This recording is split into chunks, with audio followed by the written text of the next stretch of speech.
Hello students, मेरा नाम है मशान और आप देख रहे हैं मेरा यूट्यूब चैनल। आज आपके सामने मैं पढ़ाने वाला हूँ फंक्शनल एनालिसिस में what are the functionals and dot product in the form of normed space. और आगे भी काफ़ी सारे टॉपिक्स हम स्टडी करेंगे। आज इसको खात्मे की तरफ लेकर चलते हैं। आइए स्टार्ट करते हैं। तो फटाफट से बात करते हैं कि व्हाट इज़ फंक्शनल। और फंक्शनल बेसिकली मैंने एनालिटिकल तौर पर आपको ऑप्टिमाइजेशन टेक्निक के अंदर भी पढ़ाया था। वहाँ पे मैंने हर एक चीज़ को डिफाइन किया था, प्रॉब्लम्स किए थे, टॉपिक्स पढ़े थे फंक्शनल्स पे। तो वही फंक्शनल इधर होता है, बस थोड़ा प्योर फॉर्म के अंदर हमें पढ़ना है। फंक्शनल बेसिकली एक ऐसी चीज़ होती है कि ऐसा फंक्शन जिसकी डोमेन भी एक फंक्शन हो, nothing but call the functional. और उसका जो रिजल्ट आता हो, मतलब जो डोमेन के साथ जब किसी फंक्शन में पुट करते हैं तो कोई ना कोई रिजल्ट आता है। और वो रिजल्ट जो आए वो आपके पास एक रियल नंबर या स्केलर क्वांटिटी आ जाए, तो that is called to be a functional. अगर मैं आपसे बोलता हूँ एक एक्स एम सेट है फंक्शन से, और दूसरा चीज जो उसकी डोमेन है क्या है, वो भी वेक्टर स्पेस का फंक्शन है। तो अगर मैं बोलता हूँ आपका m जो है वो एक r रियल नंबर पर जाता है, मतलब m is a domain of the functional and goes to from the real number scalar numbers called functional. Functional कहलाता है बेटा। अगर मैं यहाँ से देखूँ तो डोमेन जो है वो कहाँ तक जा रही है, आपके पास किसी भी कांस्टेंट नंबर तक जा रही है, और कांस्टेंट नंबर रियल और कॉम्प्लेक्स दोनों के दोनों हो सकते हैं। तो that is called to be a functional. अब यहाँ पे जो है अगर मैं बोलूँ आपसे देयर एग्जिस्ट, अगर ऐसा होने पर फंक्शनल है और उसमें बोलता देयर एग्जिस्ट कोई भी एक ऐसा सी आपके पास होता है सच दैट अगर आपका हर एक्स आपकी डोमेन से हो, और अगर आपकी ये प्रॉपर्टी वेरीफाई हो जाती है इन टर्म्स ऑफ फंक्शनल्स, तो आप क्या कहते हो, आपका जो फंक्शनल है वो बाउंडेड फंक्शनल है। क्या है? बाउंडेड फंक्शनल है। और यहाँ पर जो है वो आपका जो फंक्शन का जो नॉर्म होता है वो बेसिकली किसके बराबर होता है? The supremum of the function divide by it's norm. And the linear function is continuous. अगर आपके पास कोई फंक्शनल है और वो लीनियर है तो वो कंटिन्यूस सिर्फ एक ही सूरत में हो सकता है, अगर वो बाउंडेड हो। अगर वो बाउंडेड नहीं है तो वो कंटिन्यूस भी नहीं होगा। यहाँ से बात करते हैं अगले चीज पे, डॉट प्रोडक्ट क्या होता है। उम्मीद करता हूँ फंक्शनल समझ में आ गया होगा, ज्यादा कोई रॉकेट साइंस नहीं है, इजीली बात समझ में आने वाली है। अब डॉट प्रोडक्ट क्या होता है? बेसिकली डॉट प्रोडक्ट डिफाइन किया जाता है ए डॉट बी या एक्स डॉट ए। ठीक है, अगर मैं आर क्यूब के अंदर डिफाइन करूँ तो ए डॉट बी जो है वो इस तरीके से डिफाइन किया जा सकता है, epsilon 1 alpha 1 epsilon 2 alpha 2। Basically यहाँ पर जो है वो किस तरीके से डिफाइन किया गया है, ये जो x है ना यहाँ पर लिया गया एप्सिलॉन 1 एप्सिलॉन 2 एप्सिलॉन 3, और a लिया गया है बेटा अल्फा 1 अल्फा 2 एंड अल्फा 3। तो इसको मैंने मिलाकर लिख दिया है इस तरीके से, in term of R cube लिख सकता हूँ। मैंने कहा then f is linear and bounded. f जो है वो लीनियर भी होगा और बाउंडेड भी होगा डॉट प्रोडक्ट में आल्सो। और डॉट प्रोडक्ट के अंदर आपको जो फंक्शन का नॉर्म होगा वो आपके सिंपल सिंपल a के बराबर होगा, मतलब a का जो आप वैल्यू लेते हो। अब जो है यहाँ से अगर मैं इसकी लिनियरिटी प्रॉपर्टी को चेक करूँ तो यहाँ गौर से आप देख सकते हो कि अगर फंक्शन में वैल्यू पुट करता हूँ तो बाय डेफिनेशन x डॉट ए लिखूंगा, मतलब ये वाला x हो गया और ये आ गया a। अब मैं a को अंदर मल्टीप्लाई करता हूँ तो आपको नजर आ रहा है, देखो x dot A Y dot A क्या बना, फंक्शन की वैल्यू बनी। फंक्शन की वैल्यू मैंने लीनियर कॉम्बिनेशन में लिख दी। तो ऑब्वियसली सी बात है, बार बार पढ़ाता हुआ आ रहा हूँ, पिछले लेक्चर्स ने भी पढ़ाया कि अगर ऐसी प्रॉपर्टी वेरीफाई हो तो वो लीनियर कॉम्बिनेशन की प्रॉपर्टी को वेरीफाई करती है और उसको हम लीनियर कहते हैं। ठीक है, अब बात करते हैं इसकी बाउंडेडनेस की, कि डॉट प्रोडक्ट बाउंडेड होता है, ऊपर बोल रहा है डेफिनेशन में, तो चेक करते हैं। मैंने कहा आपने फंक्शन का मॉड लिया तो basically by definition x dot ए होता है। और आपने इन टर्म्स ऑफ फिजिक्स में भी ये बात पढ़ी, क्योंकि वेक्टर है ना भाई, x dot A is a vector, non displacing vector की बातें कर रहे हैं, तो क्या होगा, x dot as nothing but equal to x dot X A cos theta. अब यहाँ पे जो है वो x का नॉर्म आएगा, a का नॉर्म और कॉस थीटा। अब ये लेसर देन और इक्वल होगा इन दोनों के नॉर्म्स के। क्यों? क्योंकि बेटा कॉस थीटा का जो मॉड होता है, मतलब जो सुप्रीमम वैल्यू होती है वो 1 से ज्यादा नहीं होती। तो मैंने 1 पुट कर दी तो ये लेसर देन और इक्वल टू बन जाएगा। अगर ऐसा है तो मैंने कहा ये कंडीशन आपके पास आ जाएगी, सिंपल एज दैट नजर आ रही है। नजर आने पर अगर मैं बोलता हूँ ये नॉर्म ऑफ एक्स में डिवाइड में उतार लूँ तो ये क्या हो जाएगा, लेसर देन और इक्वल टू हो जाएगा। अगर मैं बाय डेफिनेशन सुप्रीमम लेके चेक करूं बाउंडेडनेस में, तो सुप्रीमम लेके चेक किया, फंक्शनल आया, नीचे बाउंडेडनेस आई और ये यहाँ पर आ गया। अब फंक्शनल में मैं कहता हूँ x आपका कोई भी डोमेन df से आ रहा है, तो मैंने डोमेन a मान ली, जो कि मैंने कहा a मेरी डोमेन है। तो मैंने कहा F of A by definition किसके बराबर हो जाएगी, ए डॉट ए, और आपको पता है डॉट प्रोडक्ट के अंदर किसी भी दो सेम चीजों को मल्टीप्लाई करो तो आंसर का स्क्वायर हो जाता है, तो यहाँ पे नॉर्म का स्क्वायर हो गया। तो एक नॉर्म से एक नॉर्म कैंसिल हुआ, आंसर क्या आया। तो आपका इसका मतलब ये कि अगर आप डॉट प्रोडक्ट में इन टर्म्स ऑफ नॉर्म्स अगर फंक्शन का नॉर्म निकालते हो तो वो बेसिकली इन द डोमेन ए के बराबर होता है। उम्मीद करता हूँ समझ में आ गया होगा। इसी तरीके से हम डिफाइनाइट इंटीग्रल के बारे में पढ़ते हैं कि वो भी किस तरीके से नॉर्म के अंदर हमें आंसर देता है। फटाफट से लिखो फिर आगे चलते हैं। चलो स्टूडेंट बात करते हैं डिफाइनाइट इंटीग्रल के ऊपर। डिफाइनाइट इंटीग्रल के अंदर हम बात करेंगे कि आपका जो फंक्शन है वो कंटिन्यूस ऑल कंटिन्यूस फंक्शन के स्पेस से आर तक जाता है। ये बात मैं पीछे भी आपको बता चुका हूँ। और आपका फंक्शन डिफाइन होता है integration from A to B X of T D T, और आपका हर एक्स जो है वो कंटिन्यूस फंक्शंस में से आता है। और ये भी आपको मालूम होना चाहिए कि जर्नल फॉर्म भी होती है एक तरीके से फंक्शनल की, ठीक है। तो अगर मैं इसका नॉर्म ऑफ द फंक्शन निकालूंगा तो वो b माइनस ए के बराबर आता है। और आपका जो क्या कहते हैं नॉर्म ऑफ एक्स होता है वो इन डिफाइनाइट इंटीग्रल आपके पास कैसे डिफाइन होता है, maximum t belongs to the interval and mod of X T. ये बात भी हम पीछे पढ़कर आ चुके हैं। अब मैं अगर इसको लीनियर चेक करना चाहता हूँ तो फंक्शन के अंदर मैंने alpha X plus beta Y लिखा और integral from A to B, क्योंकि इसके फंक्शन की कुछ सूरत ऐसी थी मैंने ये लिखा। एक्स ऑफ टी लिखने के बाद मैंने इसको जब अलग अलग किया तो मेरा जो फंक्शन है वो लीनियर साबित हो गया। अगर मैं बोलता हूँ मैं अपने फंक्शन का नॉर्म निकालता हूँ तो नॉर्म निकालने पर क्या होगा बेटा, मॉड ऑफ द फंक्शन आएगा, बिल्कुल ऐसे ही आएगा।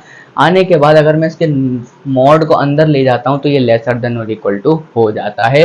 अगर लेसर देन इक्वल टू हो जाता है तो भाई इन्हें अंडर इसकी जो मतलब डेफिनेशन है उसको अप्लाई करते हुए कहा कि b माइनस ए तो मैं इंटीग्रल को सॉल्व करूंगा तो इस फंक्शन की मैक्सिमम वैल्यू को मैं यहाँ से निकाल लूंगा, तो ये मेरा इंटीग्रल सॉल्व हो जाएगा। सॉल्व होने के बाद यही चीज जो मैंने अंदर बात करी ये किसके बराबर थी बेटा, नॉर्म ऑफ एक्स के बराबर थी। तो यहाँ पे क्या लिख दिया, नॉर्म ऑफ एक्स। जब नॉर्म ऑफ एक्स मैंने डिवाइड किया इस फंक्शन से तो क्या बना आपके पास b माइनस ए। अगर मैं बोलता हूँ डोमेन में से कोई भी एक एलिमेंट उठाता हूँ एक्स नॉट जिसको मैं 1 मान लेता हूँ तो ठीक है, मान सकता हूँ कि डोमेन को कोई भी हो सकती है under interval a comma b, function continuous होना चाहिए। अगर मैं बोलता हूँ फंक्शन का नॉर्म निकालता हूँ तो सुप्रीमम, क्योंकि आपको ये बात मालूम है नॉर्म निकालने पर सुप्रीमम चेक किया जाता है नॉट इक्वल टू 0। अगर मैं इस x के अंदर x नॉट पुट कर दूं तो by function definition integral from a to b x not T D T होगा। और x का जो नॉर्म है आपके पास वो बेसिकली किसके बराबर है, मैक्सिमम x ऑफ t। अब मैक्सिमम x ऑफ t, अब इसकी डेफिनेशन जो है integral from x not to t, यहाँ से हम जो है वो सब निकाल चुके हैं, क्या आंसर आता है b माइनस ए। और मैक्सिमम निकालूंगा तो मैंने x नॉट की वैल्यू 1 कंसिडर की थी तो इसका मैक्सिमम कितना होगा, 1 होगा। जब b माइनस ए को 1 से डिवाइड करूंगा तो आंसर कितना आएगा, b माइनस ए। इसका मतलब क्या हुआ, आपके फंक्शन का जो नॉर्म है वो किसके बराबर होता है, b माइनस ए के बराबर होता है। उम्मीद करता हूँ बड़ा ही आसान था, समझ में आ गया होगा कि in terms of functional definite integral को हम किस तरीके से लीनियर और बाउंडेड बनाते हैं। फटाफट से लिखो फिर हम आगे चलते हैं एल स्क्वायर स्पेस की तरफ, फिर आगे और डुअल स्पेस की तरफ बात करेंगे। फिर आगे चलते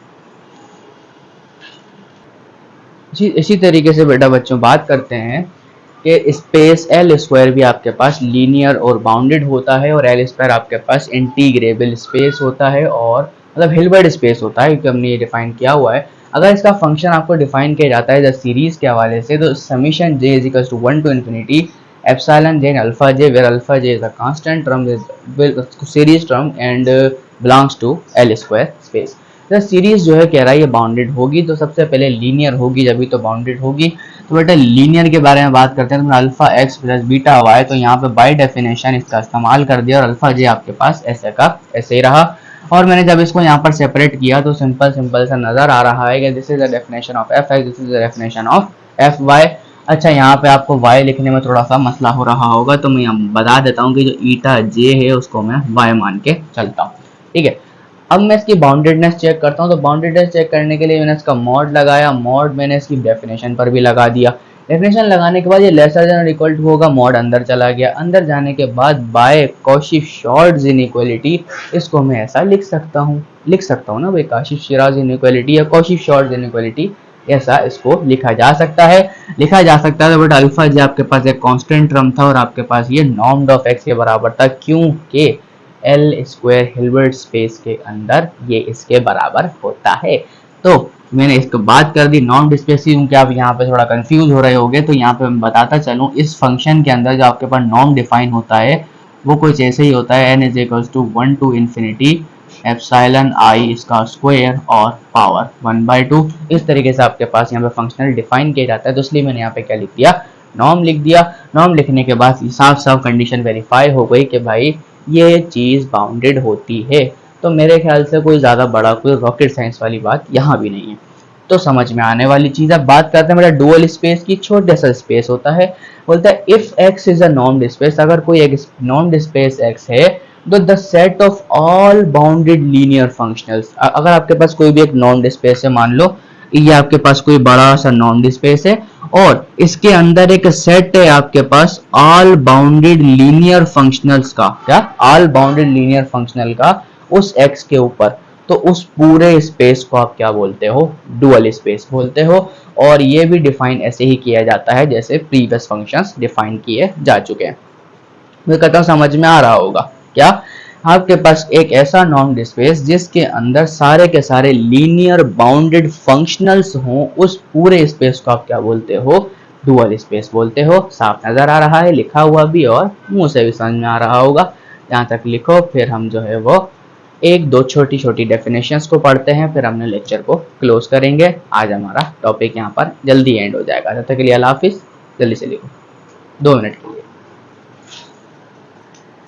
चलो स्टूडेंट्स, बढ़ते हैं अपनी आखिरी डेफिनेशन की तरफ कि what is isometric isomorphism in normed spaces, और यहाँ इसके बाद हम लेक्चर को एंड करने वाले हैं। ठीक है, तो लास्ट चीज़ है कि भाई मान लो कि x और y आपके पास कोई भी दो नॉर्म्ड स्पेसेस हैं, उसके अंदर जो फंक्शंस हैं वो आपके पास आइसोमेट्रिक आइसोमॉर्फिज्म कब कहलाते हैं, जब आपका जो उसकी बनने वाली जो मैपिंग है, जो t होती है, वो बाइजेक्टिव हो, यानी 1 1 भी हो और ऑन टू भी हो, और आपका जो t जो आपकी जो मैपिंग हो रही है वो लीनियर मैपिंग हो, और t जो है वो प्रिजर्व करे, मतलब t जो है ऐसा करे कि अगर कोई भी x एलिमेंट उससे उठाया जाए, उसका नॉर्म्ड निकालने पर कोई भी फंक्शन हो, मैं ये नहीं बोल रहा नॉर्म्ड ऑफ x, क्योंकि नॉर्म्ड ऑफ x हर स्पेस में अलग डिफाइन किया जा रहा है, तो अगर कोई भी एलिमेंट वहां से उठाया जाए, उठाए जाने के बाद जब उसके ऊपर नॉर्म अप्लाई किया जाए उस मैपिंग के ऊपर,